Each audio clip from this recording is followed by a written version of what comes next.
Hi,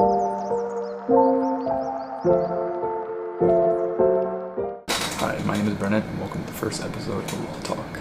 In this episode, I want to discuss the Indigenous community and their unequal experience with the healthcare system. I am not an Indigenous person and would classify myself as part of the settler society. However, it is important for someone in my position to reflect on the healthcare system that our society has created and the issues it has for others. Section 91 of the Constitution Act looks at the powers of the federal parliament. One of those powers is the ability to decide Indigenous affairs.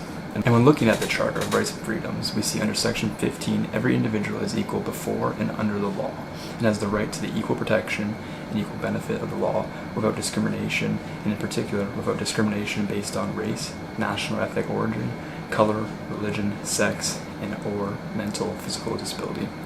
Now you might be asking yourself right now, what does this have to do with the healthcare system?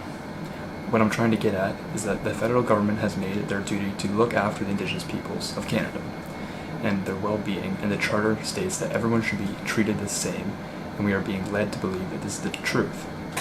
But I'm here to show that this is a case of truthiness, as the law show one thing, but the treatment they experience does not reflect. In 2008, the government implemented the Truth and Reconciliation Commission of Canada, after lawsuits were brought from residential school survivors against the government and churches that supported these institutions.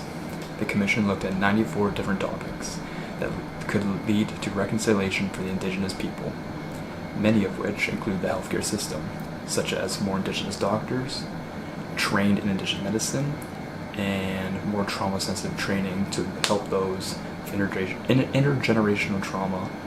A study and survey were conducted and published in 2024 that investigated the knowledge of occupational therapists from around Canada. Their findings found that majority of participants displayed 6 major knowledge gaps. These 6 knowledge gaps were generating cultural knowledge, engaging cultural diverse others, applying cultural skills, exploring multiculturalism, building cultural awareness, and more broadly looking at the diversity context.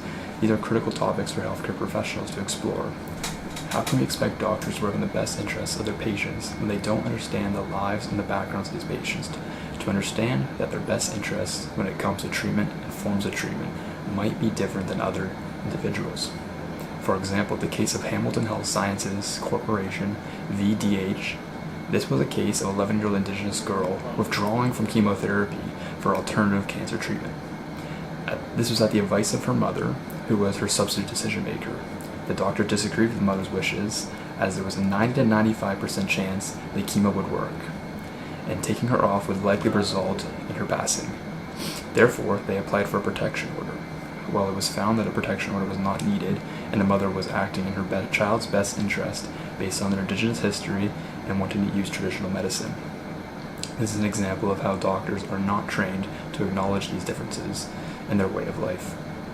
The example of DH and the findings of knowledge gaps most healthcare providers have towards Indigenous patients make it clear that there is inequality in healthcare provided to those in the Indigenous community. Thank you for watching.